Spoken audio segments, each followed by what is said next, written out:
Future Now Show. Brought to you by the Club of Amsterdam. Warm welcome to the viewers of the Future Now Show. You can find other publications and shows on the website of the Club of Amsterdam and on YouTube.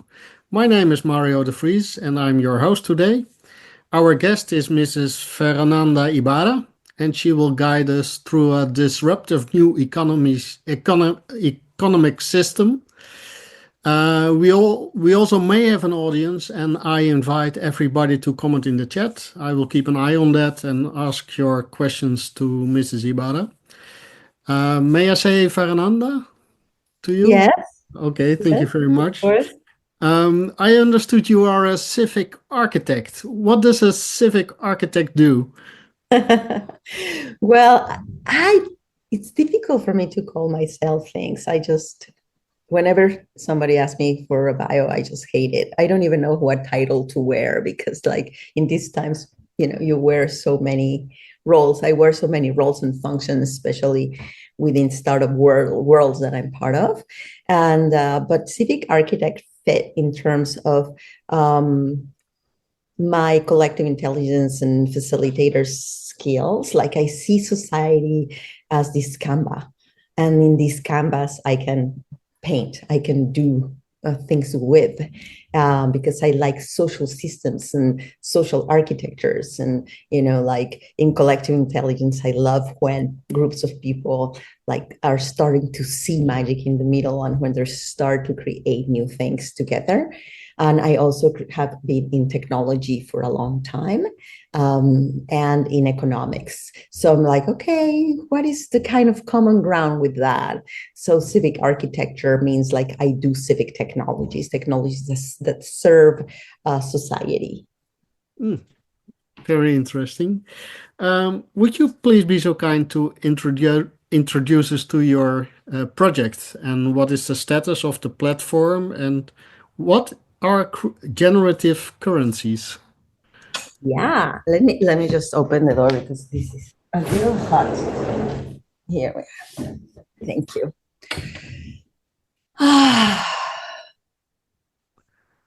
The project.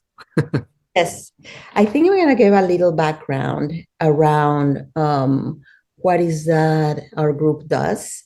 So we come from a project that is called the Meta Currency Project, and that is like a think tank. It is not an incorporated entity, but it has over 25 years of existence. And through that group, a small number of us started to create different frameworks of what we thought was like the way of creating systems according to the principles of life, having Earth as our most wise teacher. And by observing nature, we can learn a lot about what wealth is created. Not money, but wealth, because wealth is at the center of what Earth does. And so in our model, in our language, in the metacurrency language, currency is currency. It's a way to see a flow, to make it visible or to shape it. So it's a way to create different incentives that create positive outcomes for people. We call it upward spirals. So we say we have to be able to create dynamics and ways in which we can move our current trajectory from one of degeneration to one of regeneration. And how do we do that? And so that's been in the heart of our question for a long, in the heart of our ecosystem for a while. And when I say ecosystem, it's very purposefully because it's a group of different companies that have worked together. So in 2018, we created, because we're currency designers, so I've been implementing currency since a long time. 2009 was my first one in a little town called Tepoztlan, and it was a mutual credit to be able to, for the town, it's our money. I don't know if people are familiar with time banks. Are people familiar with time banks? No. So time banks is a way, it's a mutual credit currency, and it's a way of saying, okay, you might not have money, but you do have time. And every day you have 24 new hours. So there's this type of currency helps people to create social fabric. Because if we are in a neighborhood and I can go and ask you for something and you cook a cake for me and you get plus 2 hours, and then I take care of your children or the children of somebody else, and I get another 2 hours, you start to create a balance sheet with minuses and pluses, and you start trading within your community. Time Banks has a beautiful model of being very democratic in terms of like an hour of your time is equal to 1 hour of my time. Doesn't matter what we do, which is great in principle, but it doesn't work to attract like high level professions. Like a doctor will say, why would an hour of surgery be equal to 1 hour of cleaning my house? So doesn't make sense. However, this is not about time currency, so I'm going to continue to move on. But to give a background, and then in 2018, we launched altcoin, like Bitcoin type. That's called HOT, with a project called Holo.host, which is a peer-to-peer hosting network. Because what we want to solve with Holo is the issue of privacy, and to be able to create ways in which we, the people, can host our own internet. And so we did that. We created HOT, and it became our financial backbone for a lot of other organizations.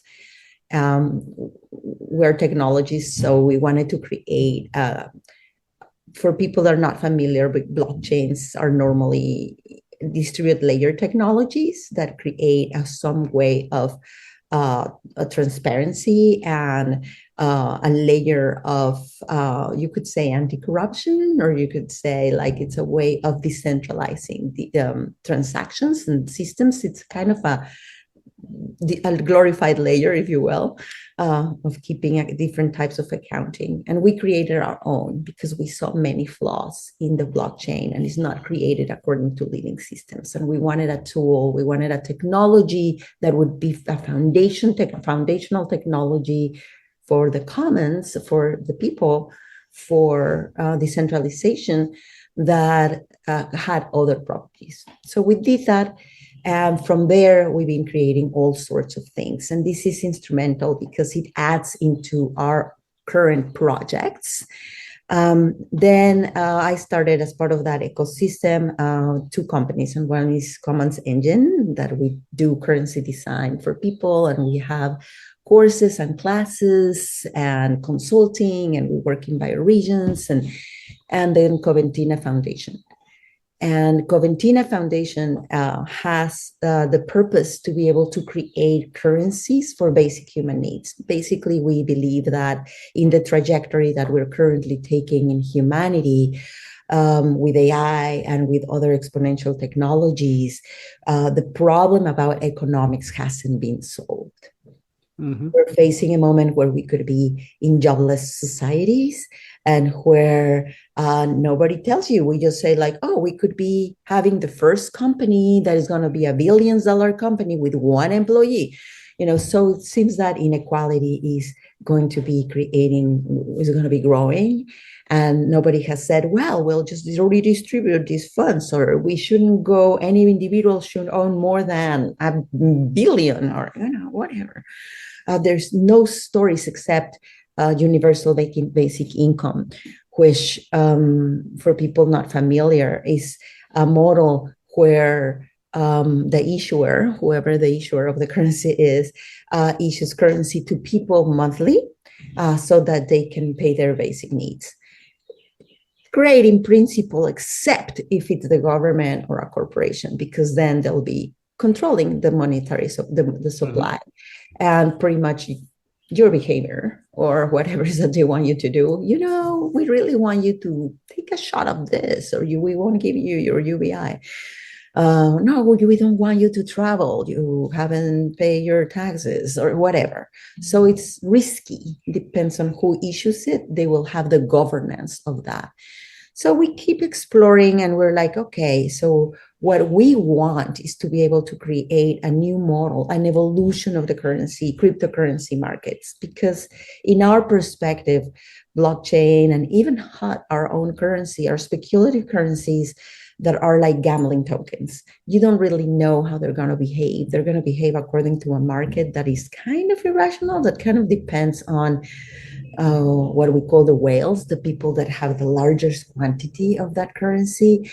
And they're fiat, they are like, they're not backed by anything. And I haven't seen proof that they're good for society either, or that they're reducing wealth inequality, or, so that's problematic because we're putting a lot of our trust in those type of cryptocurrencies because it's convenient for people that get a lot of money out of them. And then we create the stories that they're going to become the new monetary system, but that's because people don't really understand money. Can you explain us a little bit how this new model works? What is this new model that you are talking about? Yes. So all that to say that for us, what's important is to have cryptocurrencies that are backed by real things, real world assets. And for us, real world assets are either physical assets like minerals in the ground, or productive capacity like transportation, housing, education, food. That's why going into we want to solve issues with having people being able to meet their basic human needs. So if we have cryptocurrencies that are backed by those things, that's one of the ways in which we're looking to solve that problem. Now, I'm going to go to the ones that are backed by physical assets. And so one of the problems we want to solve is for, as I mentioned, is for the kind of currencies, cryptocurrencies that are backed by nothing. And so what we do is we say, okay, let's go into the minerals. Let's look into the assets of the land. But first, let's look at the land. So every land is a rebundle, or like a group of sticks, if you will, of the minerals, the biological state, and the social state. So every land has that. In some countries, you don't own the minerals, even if you don't own the land. In United States, if you own the minerals, if you own the land, you can own the minerals. It's not always the case. Sometimes they are decoupled from each other, but many times they're together. So what we did is we separated those. We separated the mineral state from the bio state from the social state. And we said, okay, the mineral state is, if we have a land with gold, the mineral state is rich. But if we want to do this according to the principles of living systems, if we want to do it without extraction, we have to leave the gold in the ground. Yeah. So we wanted to be able to solve that problem of extraction because mostly finances are extremely extractive, whether of nature, which is what now calls the natural capital markets, or whether it is of people, right? Corruption and sending kids into mines and stuff like that, and including the incredible externalization or external consequences of the toxic pollution, habitat destruction, biodiversity loss that happens with gold mining. So we didn't want that to happen. We wanted to solve that problem. We want our intact watersheds. So what we do... But if I may ask, when the mineral assets are not extracted, how can it be a good investment? Exactly, right? That's exactly what we're trying to do. We're trying to keep the minerals in the ground and to be able to create liquidity so that it can be a good investment for people. The question, like you're asking as well, Mario, is like, what is that we do now? What we do now is we extract the gold, we rape earth, then we put the gold in vaults, again, in the ground, but in banks, and people invest in gold, but they hardly ever take it out of the bank. It remains in the bank's vault. So it's really the same thing. So how is it a good investment if people don't have it really in their with them? You don't see people with gold bars in their houses, and if they do go to the bank, normally they give them like a paper or a digital proof that they have that kind of title or to that gold. And so what we're trying to do is like, okay, so if that's happening, why don't we leave it in Earth's vault? Because today, the prospectors are not the prospectors of the gold rush in the like early 20th century, like where they had to really extract the gold and come with their title and of the gold and say, here's the gold. Right now, we can have the proof of the gold via what is called N43-101 reports that kind of say there's proof that it's gold in the ground. So they do all these essays that are very sophisticated geologists that know when gold is actually in the ground. So once we have those reports, that's how the industry rolls. The industry is really good at creating verifiable golden essays. So it's kind of the same thing. And Is the plan to be a competitor of governments? Because just recently, the Trump deal in Ukraine, they are definitely going to mine. So is it the plan to convince governments to leave the assets where they are?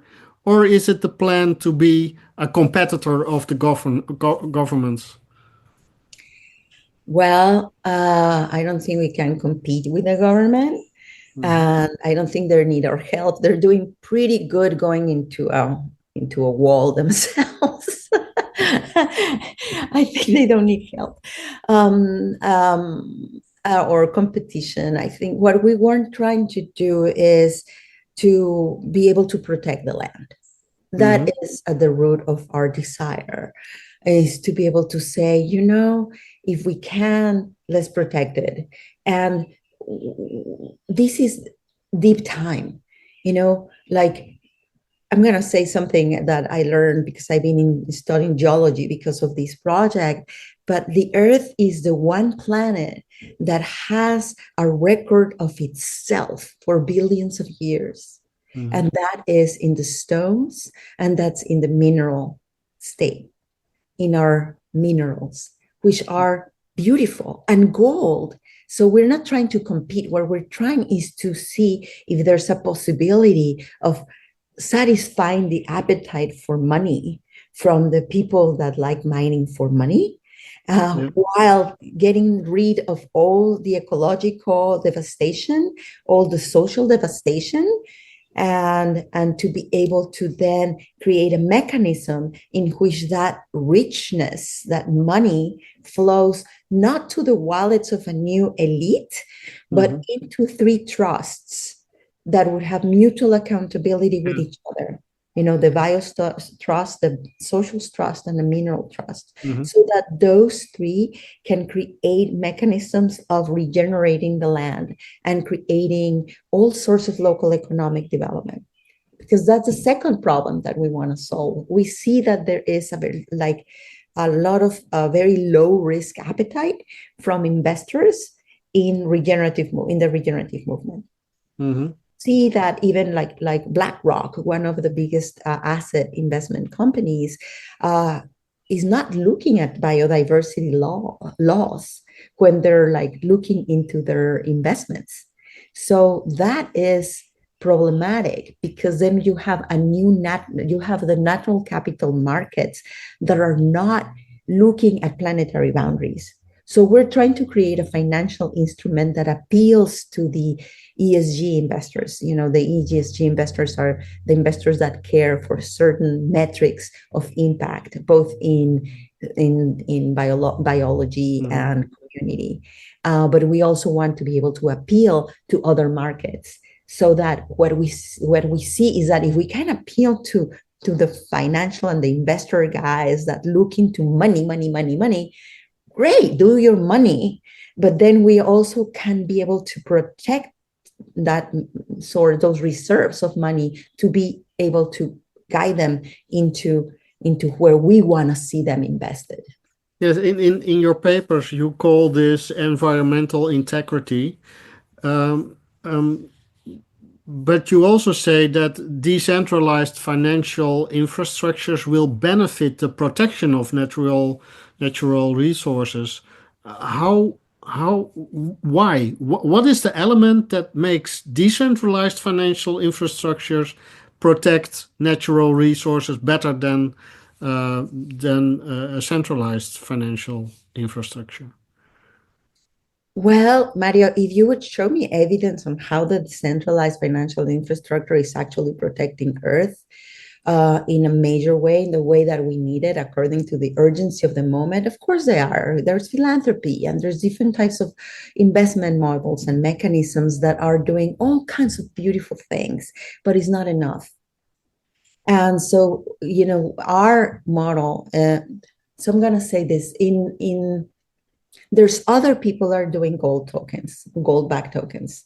It's a whole industry that is emerging. The gold industry is very, very old. As we know, it's also a very appealing store of value and ceremonial type of metal since millennia.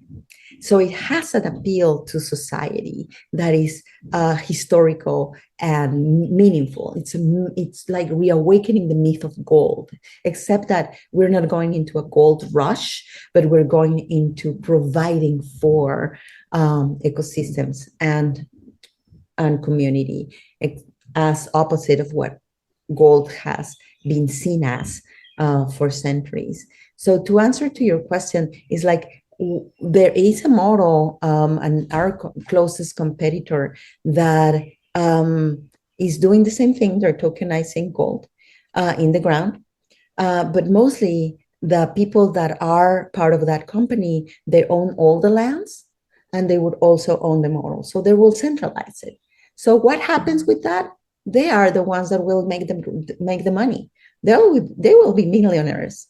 Mm-hmm. And they will do empire building, because once they buy a land and they buy a mine, with that mine, once they unitize that gold and they bring it into the crypto markets, they'll create a lot of money to buy another land, which they will also own. So that's centralized. So mm-hmm. Are we going to appeal? Maybe they're the best people in the world and they will put 90% of their money into where it belongs, which is with Earth. I don't think they will, because it never happens. Like with the crypto markets, when they started, they were mostly anarchists that started with Bitcoin. And then they were like giving 10% or 50% of the money back into society and staying with 90% or 80%. But they're so kind because they give 15%. That has to change, because we are in a times that require it. And so by decentralizing it, we're saying we don't own the lands. Mm-hmm. We are keeping the integrity, the structural integrity of the model by creating what we call the Real Assets Foundation. But somebody already owns the land, right? So correct. Somebody owns the land, but they have to give the mineral rights into the Real Asset Foundation to be able to unitize the gold.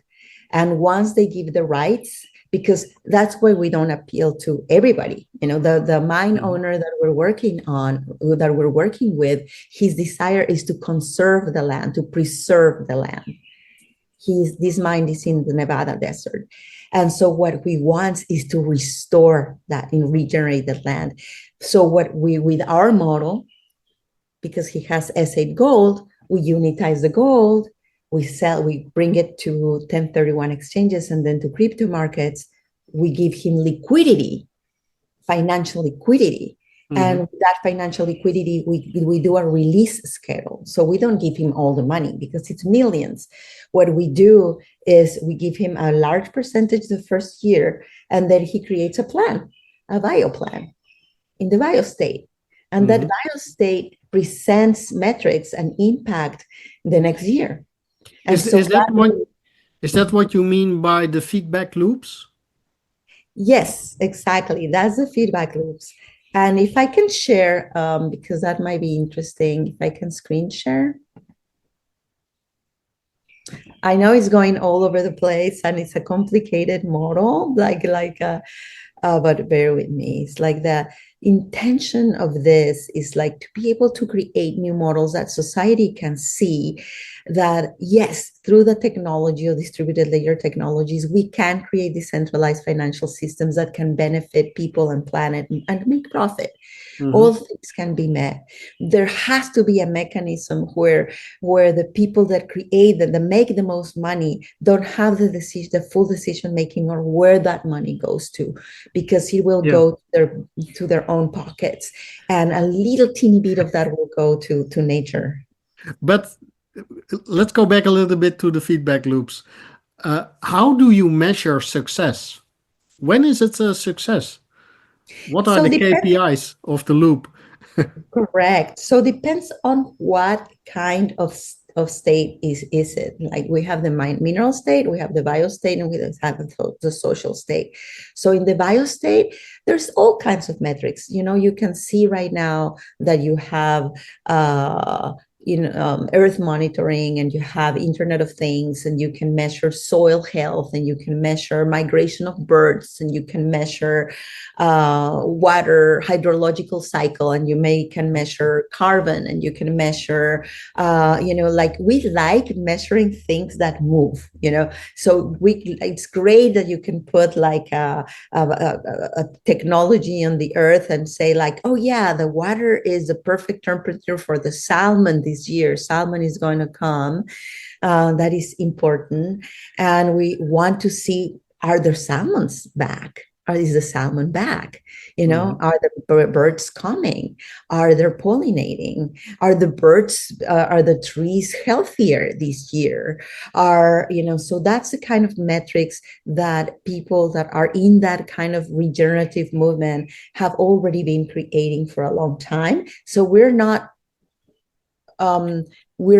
doing those metrics. We're partnering with people that have been doing that for a long time, like Bill Reed or David Bollier, or the MRV people, which is like measurement, registration, and validation. I think it's metrics for how Earth is regenerated. So, but when you are working with different people with different interests and different metrics, how do you balance the conflicting interests? You mean different metrics because every land is going to have their own metrics, right? Well, So not every land, but every aspect of the land, every component. You mentioned, are the birds coming back? Okay, but when the birds are coming back, maybe also the predators are coming back, and we don't want that. So there's a conflicting we do. there. And we do want the predators back, because okay, but the birds are going to eat the flowers, and the predators are going to disturb the no, that's Mario. That's why we have in indigenous knowledge systems. Like our ideal partner would be an indigenous nation, an indigenous sovereign nation. Mhm.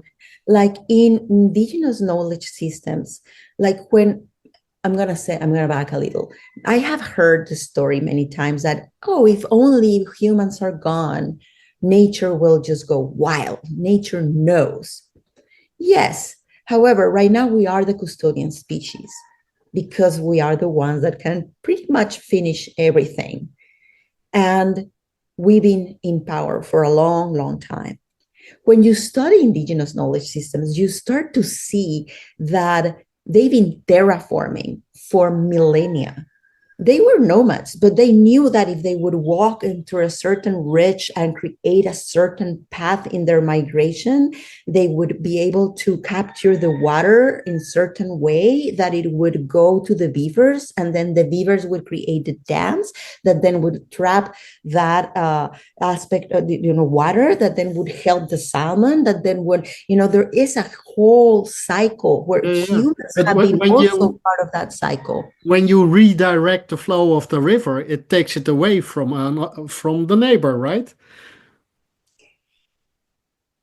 Well, because you're thinking once we already have those adjacent lands, but so you have to be careful, of course. You cannot just like deviate the river right now, but in large scale hydrological cycles, we are living geological time. Geology is changing. We're losing the glaciers. We're losing whole seas. So in terms of hydrological cycles, we have to be very careful on how we work with those, if that is the point. My point with all of that was like, for example, the indigenous would, have different traps that would be stone traps for salmon that they could lower or raise. And they would raise it, they would trap the salmon, they would lower it, they would catch them, and they would release the mothers. Then what nature did is like, oh, I'm going to optimize for mothers. I'm going to optimize for bigger salmon because those are the ones that get released. So instead of depleting the salmon got richer and the population grew. Then the indigenous knew that they could take the bones into the trees because that would be nitrogen for the trees. They just knew that. Millennia of observation.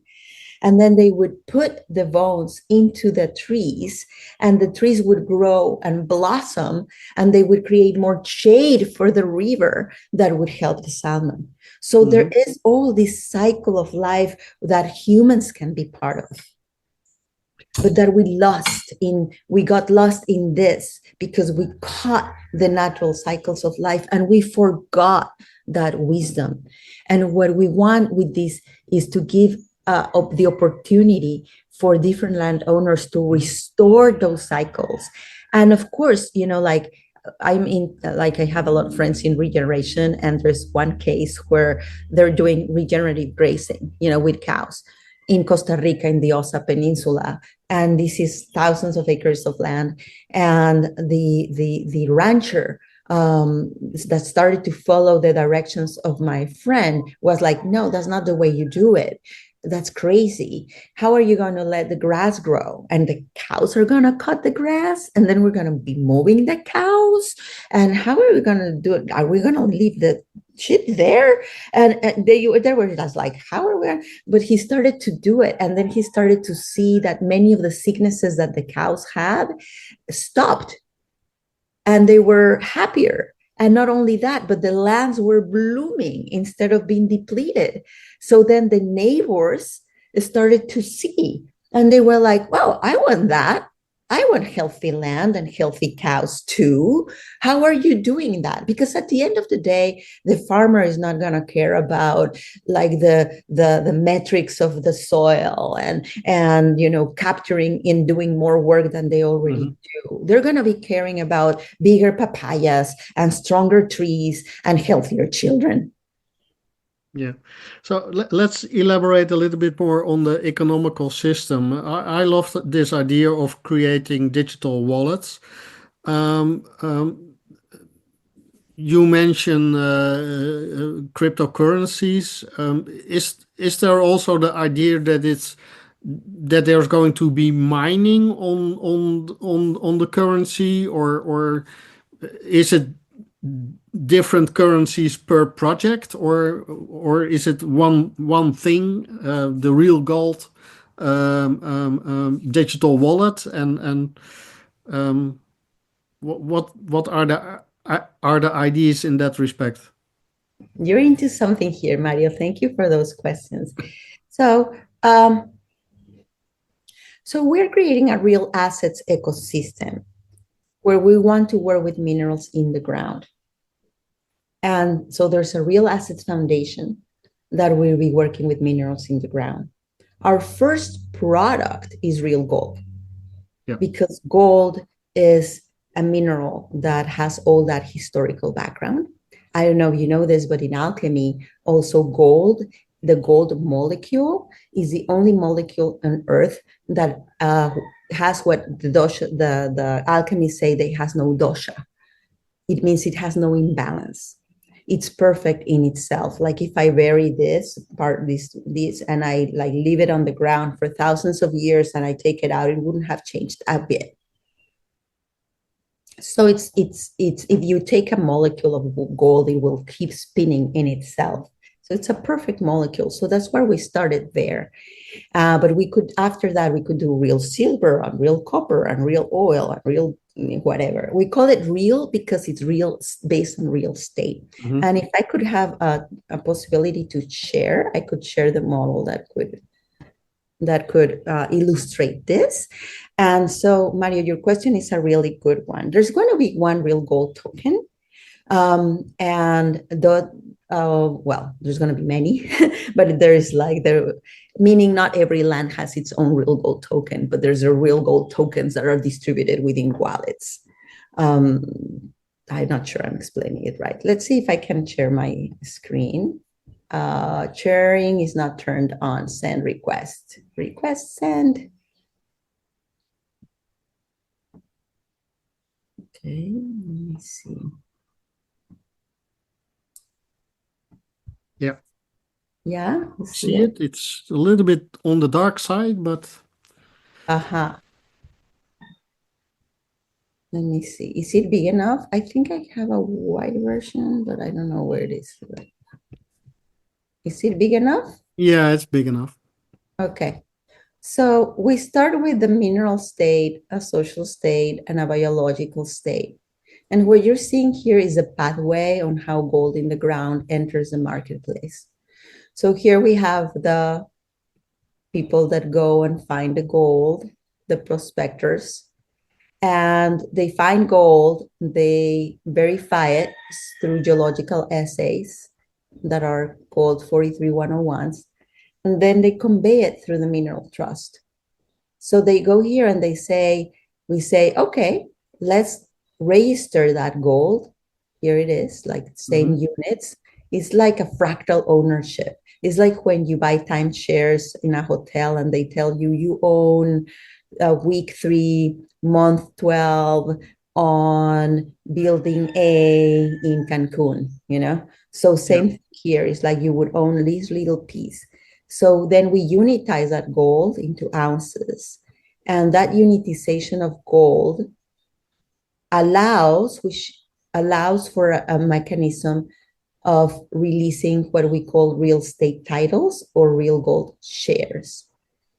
These real gold shares are already able to be traded within certain markets that are in the United States are called 1031 real estate exchange markets. That real estate 1031 exchange markets are like a loophole where when people are going to sell a land, they have a window of 60 days to buy another land so that they don't pay taxes on capital gains. So people that sell land are very interested in these markets because then they can have tax difference. But it's complicated to buy another land that quick that also matches your profile and what is that you want from that land.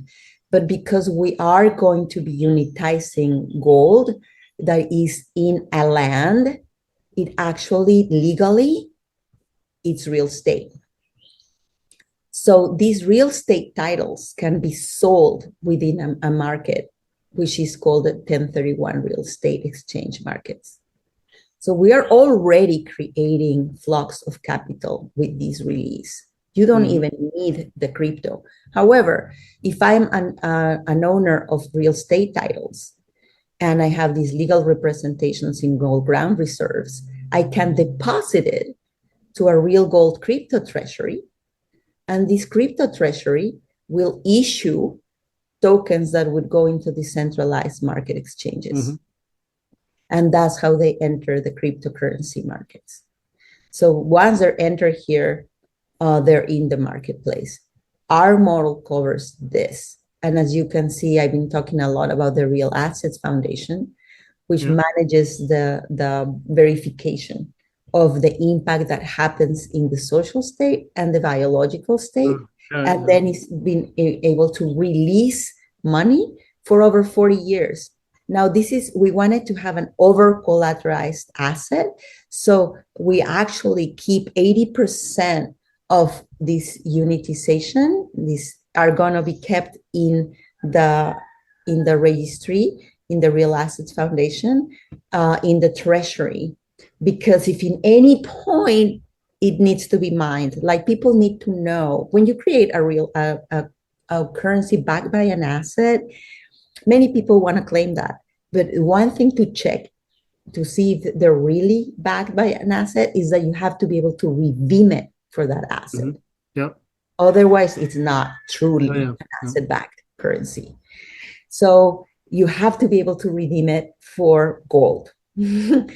And so if the way that people could do that is that they could have their titles and they could go to a bouillon, which is the people that trade with gold and they trade with silver, and they could trade the crypto back into gold. Yeah, yeah, it's clear. Unfortunately, we want to keep these recordings limited to 45 minutes. Is there something I should have asked? What did I forget? Do you have a final statement or something that wasn't addressed in this session? Well, I want to see if Felix or Tommy and partner have any question. Well, there's millions of questions. I don't think we can cover them in 5 minutes. I mean, the one big problem I see in it, or one difficult. Your sound is really soft, but I will repeat it if you. Can you hear me now? Yeah. Very low. Yeah, that's strange. Hello? Yeah. I can Ask your question and I will repeat it. So I mean, there's various questions, but one is, as you at the end said, this whole thing only works if the potential is left to actually mine it. It's like when you buy land, that is land that can be constructed on. It has its value only because you still have the possibility to build on it. So you can leave it to have grass and have moose and whatever on it, but it needs to keep the potential of building a high rise on it. And that's the same with these. They are, as long as the potential is there to still mine, then you can do this whole operation, which means at any point somebody could come back and say, I do now want to mine there. Isn't correct?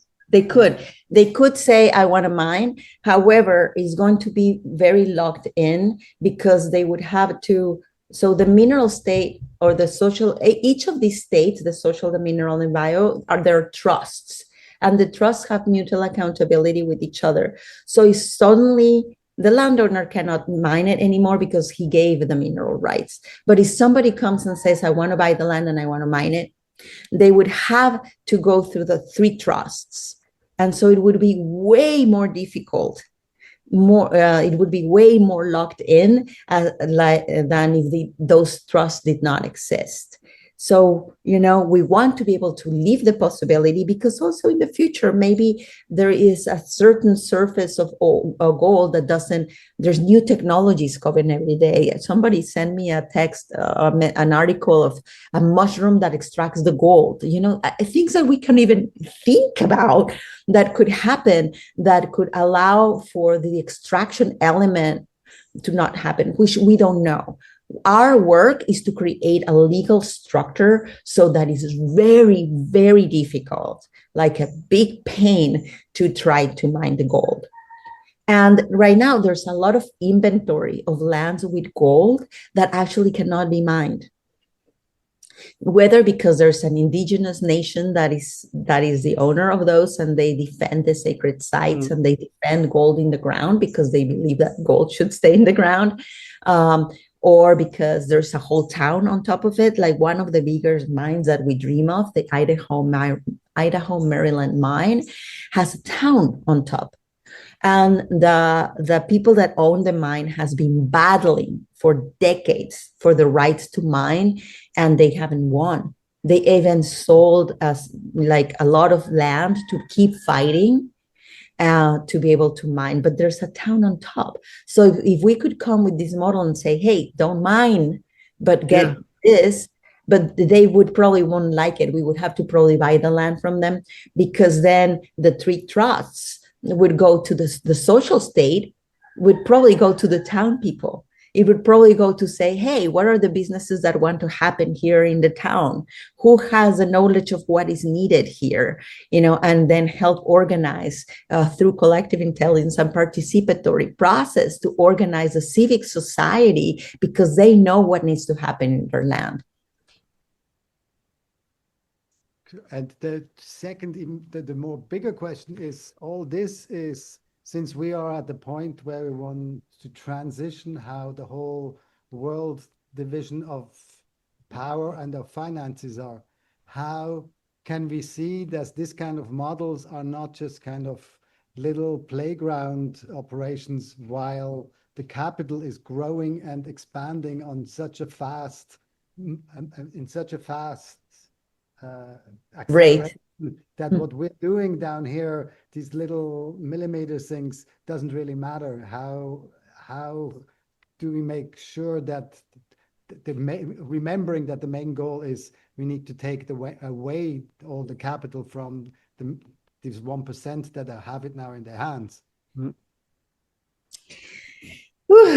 I'm afraid that is a whole different question, whole different topic. But I have my own answer to that, which is, Short, please. we don't know what's going to happen, and the financial system is not steady, as we know. It could collapse. Yeah. And so what happens if it does?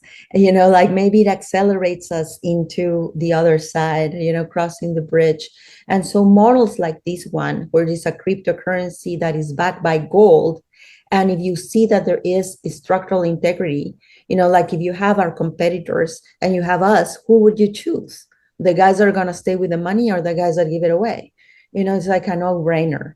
And so my hope is that models like this one, and this one probably won't be the only one, but that models that with this one can offer a safety net in the case of collapse, because we can see that by backing it with the physical assets, then we can really go back into historical times where we had money backed by gold.